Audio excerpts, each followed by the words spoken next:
Hello बच्चों, let's read the question first. Okay, question says form the differential equation of the family of circles touching y-axis at origin. Okay, यानी कि वो y-axis को कहाँ पे touch कर रहा है? origin पे. चलिए तो यहाँ पे हमने डायग्राम बना लिया कि एक सर्कल है हमारे पास जो y-axis को कहाँ पे टच कर रहा है? origin पे. ठीक है. सो ओके, यहाँ पे देखो कंडीशन क्या होगी. यदि एक सर्कल y एक्सिस को origin पे टच कर रहा है तो उसका जो सेंटर होगा ना वो x एक्सिस पे लाई करता है. ठीक है, तो यहाँ पे ये कंडीशन है. तो हमने यहाँ पे लिख दी कि if a circle touching the y axis at origin, okay, that means, तो यहाँ पे हमने क्या लिख दिया, ओरिजिन पे यदि टच कर रहा है तो centre of that circle lie on x axis. Okay, centre है वो कहाँ पे लाई करेंगे? x एक्सिस पे. ये हमारे पास पॉइंट था. ठीक है, उसके बाद देखो हमने क्या कह दिया कि ये जो सेंटर है इसका a, 0 है. और तो यहाँ से ये देखा कि रेडियस क्या हो जाएगी? a. So let centre of circle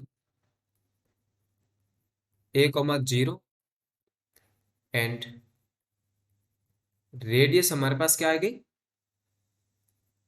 radius हमारे पास क्या आ जाएगी? देखो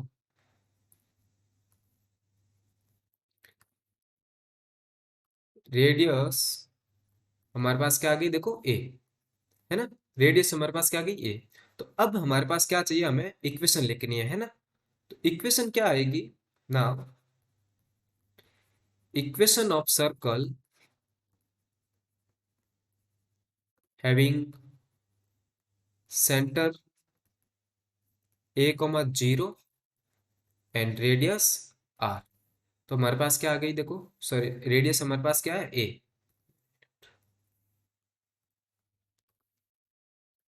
वो आएगी देखो x - a² plus y² is equal to a², है ना. क्योंकि देखो जो जनरल इक्वेशन होती है वो सर्कल की क्या होती है? x² plus y² equal to r². तो यहाँ पे r की वैल्यू तो a है. और देखो ये तो ओरिजिन से पास होता है तब की है. अब यहाँ पे देखो देखो सेंटर का x कोऑर्डिनेट क्या है? a है. दैट मीन्स x - a आ जाएगा. ठीक है, चलिए. तो देखो अब इसको हमें क्या करना है? डिफरेंशिएट करेंगे हम इस इक्वेशन को. सो डिफरेंशिएट, ये इक्वेशन 1 ले लेते हैं अपन. ठीक है, सो differentiating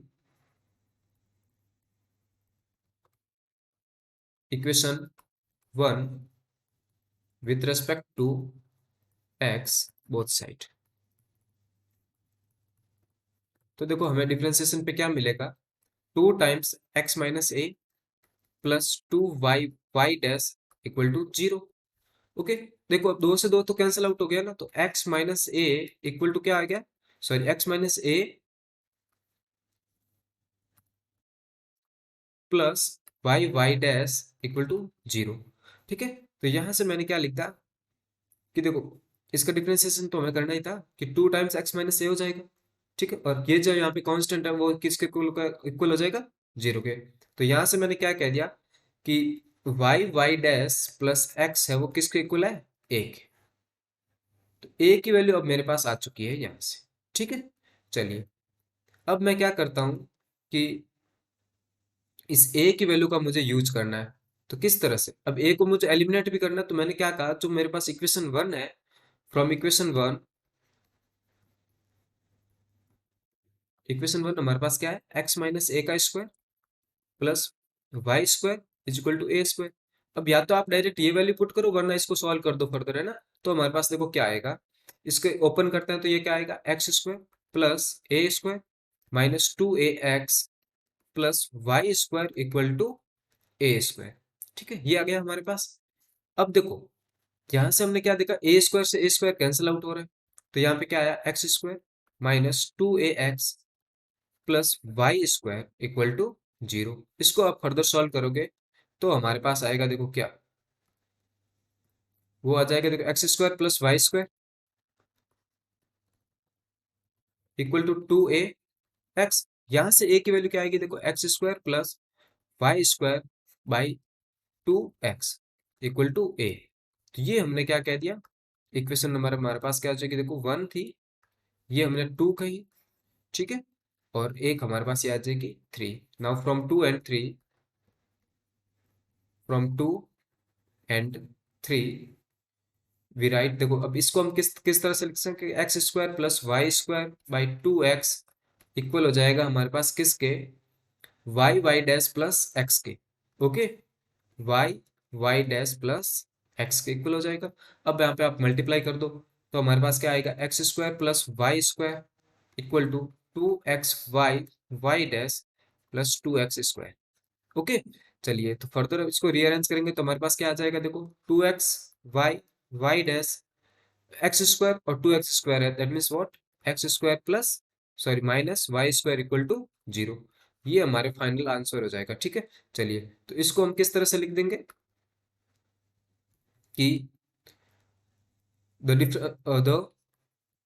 differential equation for family of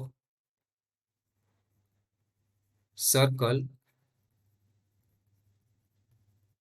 touching at origin, touching at origin what, touching y axis, okay, at origin is, हमारे पास क्या आई थी इक्वेशन वो लिख दो, 2xy dash 2xy dash plus x square minus y square equal to 0. Okay, I hope you understood the solution. Thank you.